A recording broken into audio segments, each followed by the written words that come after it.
E agora, Ensinar e Aprender, by Cecília Góes. Olá, ouvintes do nosso programa Ensinar e Aprender, mais uma vez aqui com vocês, uma delícia, uma sexta-feira friozinho, mas a gente está com o calor de uma amiga maravilhosa, professora Gláucia Piva. Essa professora, além de trabalhar comigo, além de ser amiga, ter prefaciado o meu livro, ela é psicopedagoga clínica institucional, uma baita profissional na clínica, docente de pós-graduação conosco lá, na Universidade Anhembi Morumbi, e também no curso de Neurociência aplicada à educação. E hoje, ela deu uma sugestão assim que eu achei bem louca, né? Mas eu adoro sugestão bem louca. Tudo novo de novo. Como assim, né? Agora é que a gente vai descobrir isso aí com ela. Então, o tema de hoje que vamos falar é sobre estratégias que impactam o processo de ensino e aprendizagem. Nós sabemos, tivemos ontem na Bet Educar e ali a gente viu muita inovação, muita tecnologia e algumas coisas, eu vou dar soltar umas pílulazinhas para vocês aqui durante o programa, que vem provavelmente de encontro para o conteúdo que nós vamos desenvolver aqui. Então, você propôs, Glau, primeiro você quer cumprimentar o pessoal da GIC? Eu quero agradecer a oportunidade. É um prazer estar com você, Cecília, sempre, minha parceira, para falar de educação, que é uma coisa que a gente gosta bem pouco, né? Quase nada, e quase que nada. Não precisa de nenhuma reflexão, né? Tá tudo certo, tá tudo sob controle, enfim. Então eu queria agradecer demais o convite e vamos em frente. Uma alegria estar aqui com você, amiga. Nem sempre nós, embora trabalhemos no mesmo espaço, não é sempre que nós nos encontramos. Às vezes a gente está em módulos diferentes, andares, campos diferentes, mas os corações estão sempre juntos. Verdade. Muito bom. Então, o primeiro desafio que a gente tem é começar a falar um pouquinho daquilo que quase a gente não se preocupa, nesses tempos de urgência, e foi o que eu vi muito ontem na Bet Educar, Gláucia. A gente tem urgências, tem metas performáticas, temos que compreender as demandas escolares e para poder intervir de uma maneira assertiva, né? Caso contrário, a gente desencadearia condições não propícias para o desenvolvimento do processo de ensino e aprendizagem. Eu vi de tudo lá ontem, Clau. E aos poucos eu vou encaixando as propostas que eu vi lá, né? Então, nesse tempo aí de urgências, o que você teria para falar pra gente?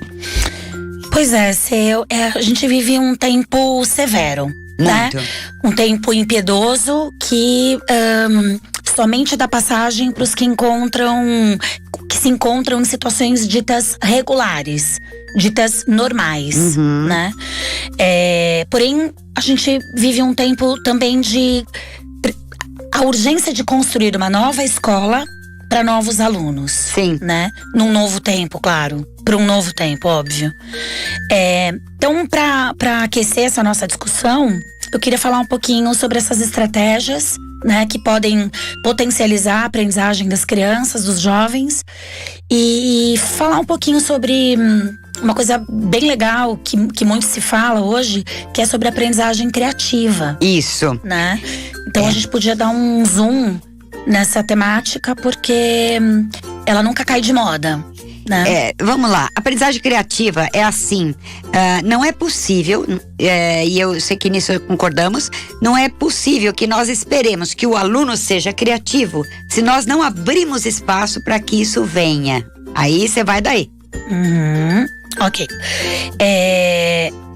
Eu acho que hoje muito se fala em novidade e a criança precisa ser protagonista e ela precisa pôr a mão na massa, mas o professor ainda se vê muito responsável em deixar tudo preparado, tornar tudo palatável, porque em nome do didatismo, né? Sim. Para o meu aluno aprender, eu preciso estar sempre por trás ali da aprendizagem dele, preparando, organizando e deixando tudo então à mão dele, né?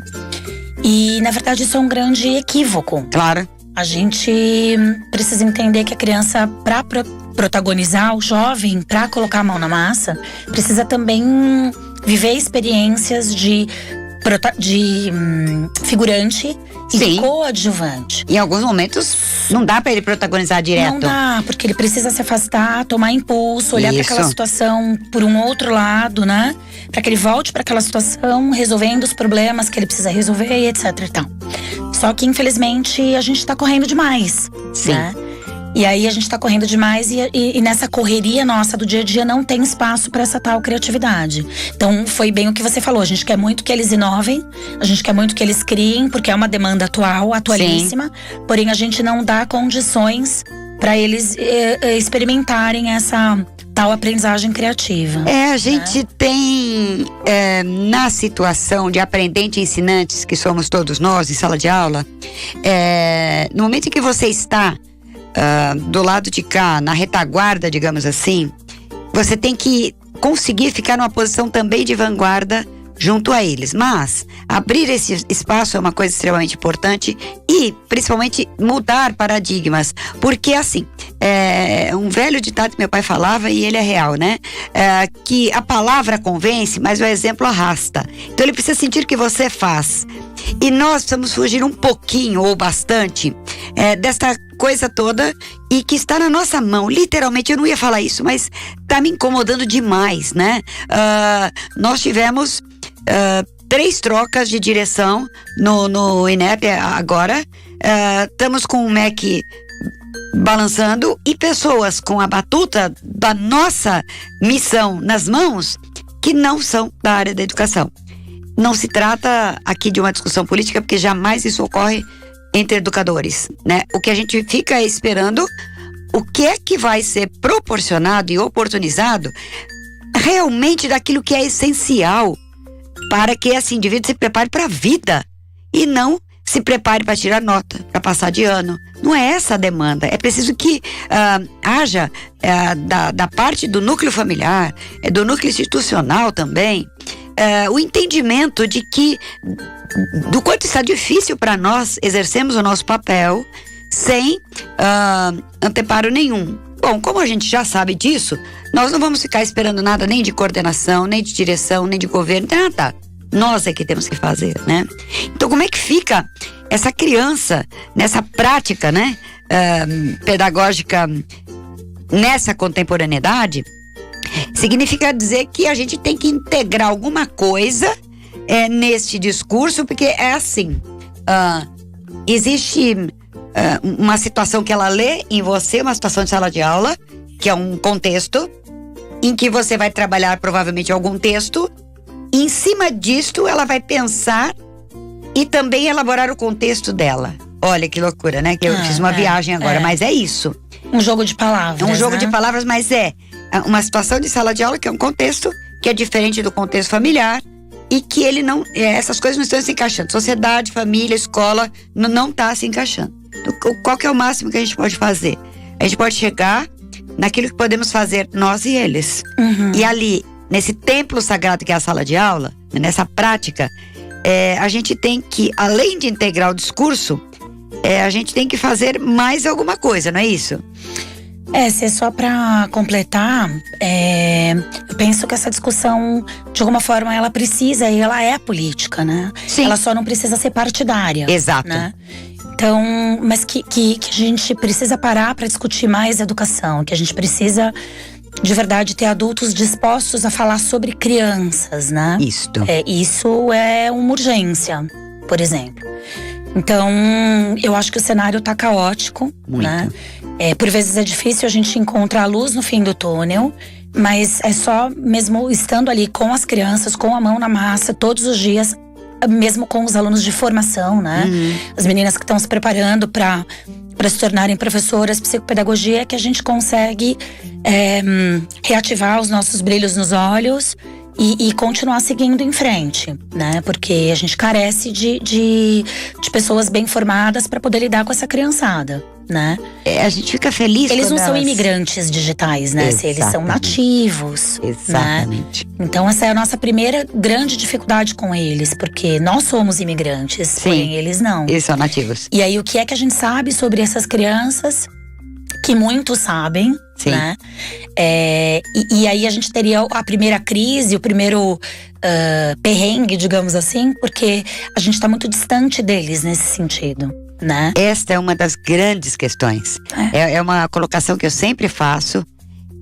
Comentei ontem com o diretor de uma empresa que eu entrevistei, lá na Bet Educar. Uma situação absolutamente impressionante. E eu cito isso também nas minhas palestras.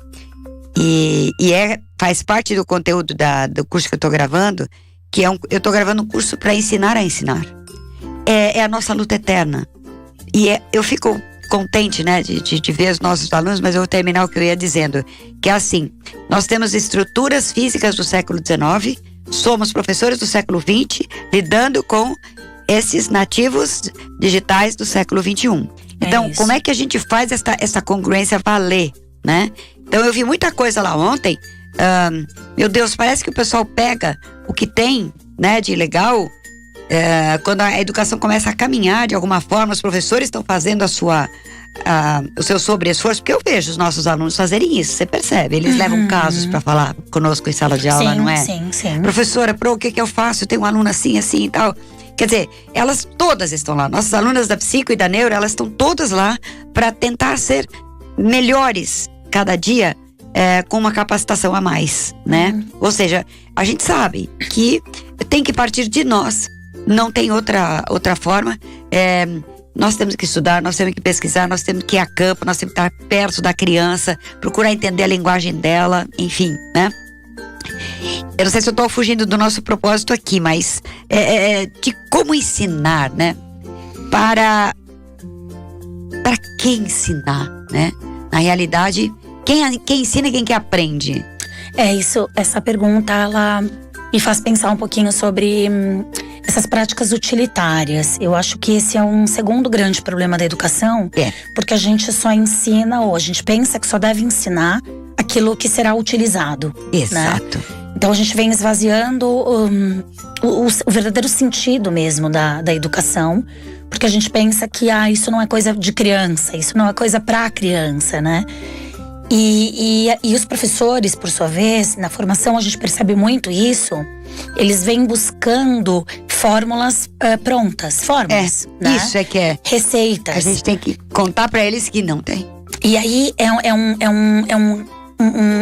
eles despendem muita energia buscando como fazer, né? E se desviando muito do para quê. Exato. Como para fazer que é versus importante. Para que fazer. Exato. Né? E eu acho que quando a gente perde essa essência, que é a motivação que eles têm para aprender, os alunos, e a gente para ensinar, essa equação fica quebrada. Exato. Né? Eu acho que é o segundo grande problema. As escolas vêm exigindo demais dos professores, que se sentem responsáveis pelo processo, então, de aprendizagem do outro, né? Mas ao mesmo tempo, quando eu dizia lá atrás, né? As crianças precisam viver tempos de figurante e de coadjuvante para poder depois desse movimento e desse momento poder protagonizar. Essa regra serviria para os professores também. Tem né? que servir. Então as escolas vêm exigindo demais, muita formação. E a gente não tem tempo para acomodar tudo isso, para voltar para a sala de aula um pouco mais organizado, não gosto muito dessa palavra, mas mais instrumentalizado, digamos assim. Com mais bagagem, enfim, né? Então, o fato é que a gente também não está conseguindo pensar em novas estratégias, porque a gente está soberbado de tarefas, um trabalho extremamente burocrático. Exato. Né, que invadiu a escola. E aí o professor fica sempre muito dividido entre as novas práticas ou a necessidade das inovações. Sim. Ou eu dou conta de corrigir caderno, de corrigir prova e lá. Então eu acho que sobra pouco tempo para ele se tornar criativo, para ele ser criativo de fato, né? Então, quando a gente fala de aprendizagem criativa, esse processo de construcionismo, de construção, ele não é só do aluno, né? Claro que não. Ele também é do professor, mas aí eu fico me perguntando quando, que horas, em que momento ele faz isso, né? Porque são tantas as coisas, tantas as urgências, que horas então ele para poder organizar todo o saber que ele tem e que ele busca. Eu vejo os professores de hoje em dia muito interessados, Sim. Só que eles têm pouco tempo. Porque, de novo, a gente tá correndo demais. Isso. Né? Então, ele tem esse saber, porém ele não dá conta de acomodá-lo. Logo, ele não consegue pensar em estratégias para potencializar a aprendizagem dos alunos deles. Então, torna-se um ciclo vicioso, né? Mas assim, eu penso o seguinte, Glau, eu acho que o tempo que a gente tem de sala de aula, dá pra gente trazer para quem nos assiste aqui. E não é só uma esperança do verbo esperar, mas do verbo esperançar, como fala o Paulo Freire, no seguinte sentido: as pessoas às vezes desprezam a rotina, que é uma coisa que a criança tem que ter e nós também temos que ter. Então, assim, é claro que essa rotina exige de você uma disciplina interna para começar. Então, é assim, a gente tem um serviço burocrático mesmo, e ele vai existir, não tem como. Nós temos que fazer. Então, nós temos que organizar a nossa semana. Essa é a sugestão. Que nos últimos anos eu venho praticando para conseguir balancear essa equação que você estava falando aí. Então, deixa um momento organizado da tua semana para você fazer essa coisa aí que é burocrática mesmo. E porque às vezes ela te surpreende, como está nos surpreendendo a plataforma nova, não é? Então nós estamos com dificuldade. Então, assim, às vezes você toma mais tempo naquilo que é, eu diria, mecânico. É uma coisa mecânica, uma coisa braçal, né? E não é para o braçal que a gente se forma, não é? Então, assim, tentar fazer uma rotina para essa parte burocrática e, ao contrário, não fazer rotina para aquilo que você busca. Então, se você tem que haver uma predisposição interna para esse novo. E ela tem que ter uma chaminha que você tem que acender todo dia. Porque motivação de fora para dentro, não virá. Então, eu creio que, assim, entre os pares, nós temos que dar as mãos, um ajudar o outro. Infelizmente também, em algumas equipes isso não acontece. Em outras isso acontece, isso é bem legal, né? É claro que a gente não pode ter um entrosamento absoluto com todas as pessoas da equipe. Mas a empatia e essa partilha diária, ela não pode faltar. Porque os alunos também vão perceber. E se eu me fecho na burocracia, eu realmente vou deixar pouco espaço para eu criar, para eu buscar. Então, eu não sei, eu sugiro assim que você tire meia hora do seu dia, 15 minutos do seu dia para você. Para você fazer nada. Para você... Sei lá, eu vou acompanhar um seriado agora é minha hora sagrada. Ou seja, o professor precisa dar tempo para ele. E ninguém vai fazer isso por nós. Ninguém vai fazer. E buscando novidades, porque o pessoal às vezes vai para uma especialização e tem aquela fissura de estar em cima de temas que versem só em torno da especialização. Então, na psico, por exemplo, né? Eu digo, eu sei que você também diz, né?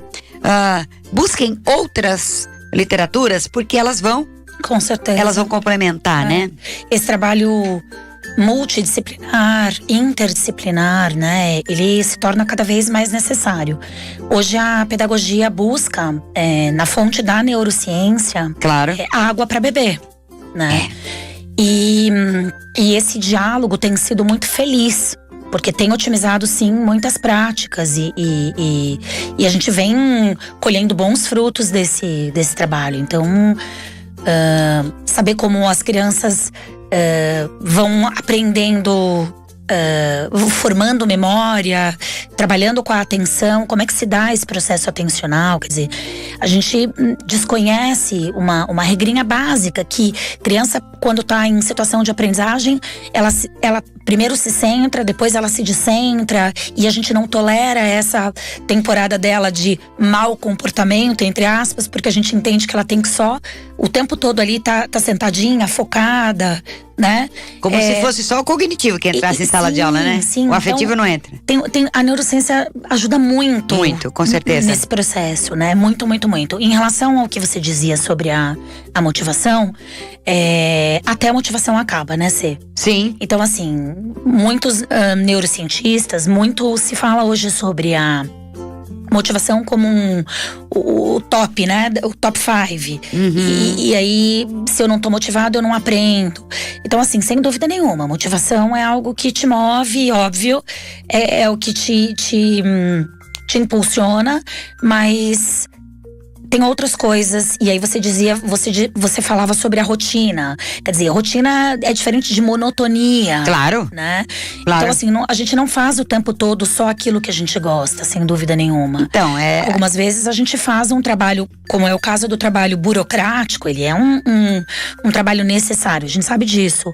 O duro é só trocar esse tempo didático que já nos falta, né, naturalmente, por esse tempo burocrático. Quer dizer, preferir o tempo burocrático ao pedagógico, né? Sim. Então, essa inversão que anda me incomodando bastante. E se a gente não tá junto das crianças pra poder buscar essa tal motivação, onde é que a gente vai buscá-la, né? Ela mina. Exato. Né? É porque dentro desse campo de ação nosso, a parte burocrática e a parte pedagógica, é óbvio, qual que é a mais importante? Uma é necessária, né? E a outra é a fundamental, a essencial. Então, assim, eu digo para selecionar o tempo e deixar isso meio que confinado a momentos pontuais e deixar mais espaço no nosso lidar com o nosso próprio cérebro da maneira como a gente entende e precisa entender, porque nós temos diante de nós criaturas que têm um cérebro. Sim. E entendendo como ele funciona, eu também vou entender como o meu funciona e vou fazer isso trabalhar a meu favor e a favor deles, porque a gente está ali mediando, né? Sim. Entender por que esses corpos chegam tão adormecidos na escola.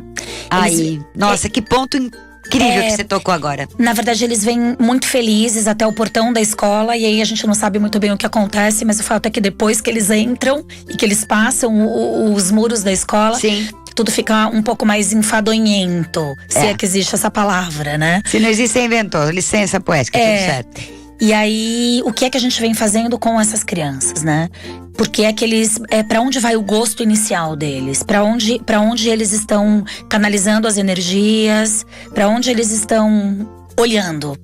Então é uma pena, porque hoje a gente busca tanto conhecimento, a gente busca tanta informação e a gente não consegue fazer isso voltar para a escola de uma forma a tirá-los dessa condição de inércia, digamos assim. Porque, né? Veja, a gente tá numa situação tipo, você tem que concorrer com um seriado fantástico da Netflix. Você tem que ser tão bom quanto jogar meia hora de Fortnite. E isso é impossível, sei. Não é? Essa velocidade é impossível. E aí, o que eu acho é que a gente tem que fazer escolhas melhores. Exato. A gente tem que aprender a escolher, né? Se é que tem escola pra ensinar isso. O professor hoje se sente refém do conteúdo e o pior, ele entende que é o conteúdo que vai desenvolver essas crianças.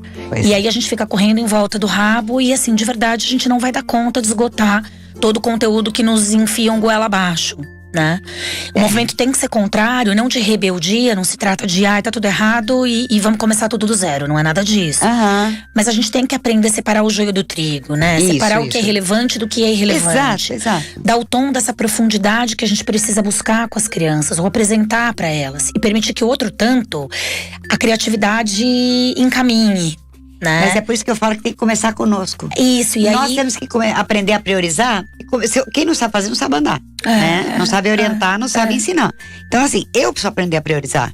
Porque é assim, nós recebemos um tanto de informação hoje em dia, que é um negócio assim absurdo. Porque a gente vai crescendo de informações horizontalmente. Isso. Nenhum crescimento horizontal é legal, né? Ele não é saudável. Toda plantinha que você, né, coloca, ela procura o quê? Ela sobe. Que sentido vertical. Então, assim, informação,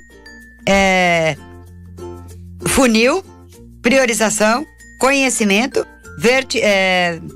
verticalização para isso se transformar em saber que quando ele puser as funções executivas em atividade, ele vai devolver aquilo devidamente entendido, aprendido e que ele vai saber extrapolar, fazer aquela aquela multidimensão para além daquilo que a gente tá colocando, né? Propiciar que ele dê o salto, né? Dá espaço para isso. A gente não pode dar a coisa toda pronta, não é? Então, esse protagonismo fica muito na nossa mão. Quem protagoniza é o professor. Muito se fala de aluno protagonista, mas na verdade, esse trabalho na escola de protagonizar é do professor. E aí eu fico imaginando que quanto mais o professor trabalha, menos sobra tempo para esse aluno trabalhar, né? Então eu aqui, em nome da aprendizagem do meu aluno, eu organizo tanto que o meu aluno, quando recebe aquilo, ele precisa pensar no que é mesmo. O que ele tem pra manipular, pra explorar?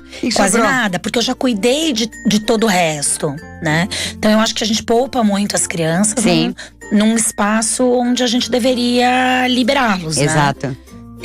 Acho que na rua, no mundo, por aí, é mais difícil a gente delegar desse jeito. Mas eu acho que na escola, o espaço é deles, tá tudo ali já para que eles possam manusear e manipular. Sim. E aí, quanto mais eu faço isso por ele, para tornar aquele conhecimento palatável, eu acho que se eu pudesse enumerar, eu acho que esse seria o terceiro grande problema, né, da educação.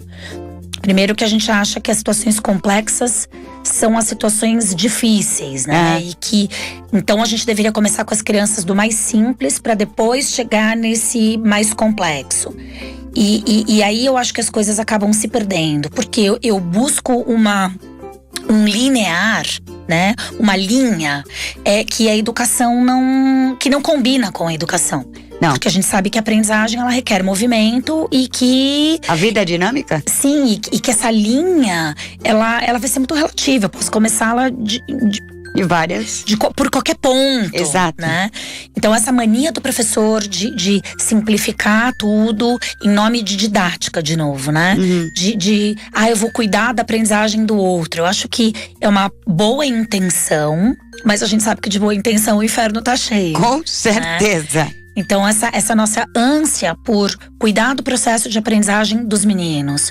E aí, infelizmente, a gente acaba tirando deles a chance de se frustrar, de replanejar. Exato. Então, não deu certo, né? Eu precisava lapidar melhor as minhas hipóteses para depois, enfim.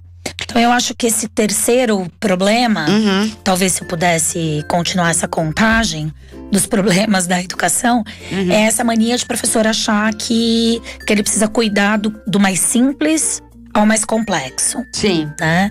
Então… Olha, ontem eu vi assim muita proposta, muita coisa para assim automatizar, por exemplo, uma impressora 3D, é maravilhoso, ok. Mas assim, tem exemplos e exemplos bem próximos, né? Foi tomada uma decisão, eu achei bem acertada, eu vou até dar o exemplo do meu neto, e estava assim muito, muito fissurado com o Fortnite. E ele tá a ponto de ele ficar com as pupilas dilatadas 24 horas. Embora ele faça período integral na escola, olha lá, ele dá conta de fazer o que ele tem que fazer. Ele tem aquele programa ampliado, né, que ele faz parte, e ainda assim esse tempo aí. Então assim, não se trata de disciplina, se trata de equilíbrio entre as coisas. Isso. Não é? De rotina. Exatamente. De rotina. Então no momento em que eu falei assim, você põe essa rotina, senão você vai perder o seu filho. Ela deu uma assustada assim, mas foi isso, com a ajuda da madrinha, enfim, foi tomada uma atitude, não. Durante a semana, não. Então, começou a vir quem ele é. Com as coisas que ele sabe fazer. Se eu pudesse fazer um parêntese, né? Eu acho que a gente precisa mostrar para esses meninos nativos digitais que o mundo offline é um mundo que vale a pena também. Por favor, existe vida offline, né? Por favor. Então, esse olho no olho, esse diálogo. Então, hoje tudo é via WhatsApp, tudo muito abreviado, porque, de novo, a gente tem pressa. Isso. Né? Então, a palavra de ordem é pressa. Tudo é urgente e precisa ser agora. Né? Então, de novo, a gente acaba se incomodando muito com o touch deles, com a resposta imediata que eles têm na pontinha do dedo, mas é o que a gente faz com eles também. né? A gente propõe alguma coisa e a gente não dá tempo pra isso acomodar, pra que eles vivenciem e pra que, né? A gente também quer tudo pra ontem. Sim. Então, de alguma forma, a gente tá corroborando com esse cenário de estresse. E a gente sabe o quão duro o estresse quanto ele acarreta, né, pra nossa saúde, pro nosso desenvolvimento. Então a escola tá indo num caminho contramão, na minha opinião. Exato. Né? Então, assim, a gente não pode e não está aqui para trazer desesperança. A gente está colocando umas constatações e a gente sempre propõe alguns escapes, algumas saídas que nós professores podemos ter, né? E que, assim, o protagonismo é de cada um para a sua vida, né? Agora, no espaço de inter-relação, a gente ocupa posições diferentes. Isso porque tem que tá claro. Aí a gente já vai falar de valores, não é? Sim. Hoje, de novo, a gente busca um trabalho, a gente faz um trabalho muito moralista, né? Que não é bem ético, né? No sentido de moralismo e pouco ético. Exato. Então eu acho que quando a gente colocar a ética no centro da nossa discussão, todo o cenário da educação passa a mudar a partir daí. E aí acho que as pessoas entendem que educação de fato é pra vida, né? Não existe coisa de aprender na escola, coisa de aprender na rua, coisa de aprender com a família. Existem coisas que a gente precisa aprender pra se tornar uma pessoa melhor. Exatamente. Né? Isso é educação. É a razão pela qual você lembra um pouco agora, né, do quando você prefaciou o livro. Então, assim, as pessoas estão muito preocupadas com o que elas devam ter e não exatamente com o que elas são, né? A gente ficaria aqui horas, né, Glau? Porque para falar sobre essa questão a gente ficaria muito tempo, mas o tempo no rádio, ele é assim, um relâmpago, né? Síndrome do pensamento divergente, né? A gente abre, quer dizer, já passou de acelerado, né? A gente abre e não consegue fechar. E não tem aí, que fechar nada mesmo. A gente fica aberto, mas assim, para que vocês busquem, né, esse espaço de rotina para confinar mesmo o burocrático e soltar. Estar junto dos alunos, né? O aluno, a gente precisa saber o que tá acontecendo e ouvir mais, ter mais escuta. Esses meninos têm muita coisa pra dizer. E eles falam pra gente com tanta espontaneidade, né? Eles falam. Eles têm muita disponibilidade, muita disposição pra falar, mas a gente não tem tempo. De novo, a gente tá correndo e a gente tem pressa. E é disso que a gente tem que se afastar, né? Sim. E ir pra essência mesmo de nós mesmos, em direção à essência deles. O que você deixaria de mensagem, então, a respeito do nosso tema de hoje? Tudo novo de novo. Eu acho que todo dia é dia de aprender alguma coisa, de ensinar alguma coisa. Jamais eu teceria qualquer diálogo relacionado à aprendizagem se eu não tivesse que falar que, a gente precisa cuidar de ensinagem antes. Sim. Né? Então, o que prova que esse caminho, ele é um caminho mútuo, né? Não dá pra discutir os meninos sem discutir a formação de professores. Exato, é uma via de duas mãos, não tem como. Mas eu acredito muito nessa… Por exemplo, o que a gente tá fazendo aqui agora. Nessa roda de conversa, quando a gente senta desprovido de alguém pra controlar o nosso tempo. Isso. E vamos falar sobre educação. Vamos discutir boas práticas, né? Exato. E de verdade, eu acredito muito que professor, por mais que ele queira… Ele sente uma necessidade imensa de ensinar a teoria. Isso. Mas infelizmente ele não busca a teoria. E aí eu terminaria dizendo assim, busquem teoria, né? Falem de um lugar sólido. Exato. Porque é assim que a gente consegue iluminar a nossa prática. Não tem outra forma. Pra gente se descolar desse senso comum, que a educação, desse tempo de senso comum que a educação vive. Exato. A gente precisa se descolar um pouquinho dessa pressa, dessa urgência toda que a gente vem vivendo, né? E precisa olhar de cima pra dizer assim, putz, eu voltaria pra isso com essa outra teoria pra poder fazer diferente. Perfeito. Né? E com isso o diálogo nunca morreria, o replanejamento nunca se reduziria. Exato, né? O que não pode mesmo. Então é isso, é teoria e prática caminhando junto e todo dia na escola, fora dela, né? Pra fazer a diferença na vida desses meninos. Exato. E na nossa vida também, né? Exato. Em primeiro lugar, porque se eu não faço aqui, eu não tenho energia, eu não tenho como trocar, né? Então a gente agradece demais a presença da professora Glaucia aqui. um convite a todos vocês a repensarem a nossa prática pedagógica, o nosso fazer cotidiano e mais, né? Essa nossa não visita interna, porque os recursos estão dentro de nós. E os recursos que eu digo é no sentido de você energizar essa parte e confinar a outra. Crescer, ir pra frente e lutar pela educação. É isso. Até o próximo programa. Obrigada.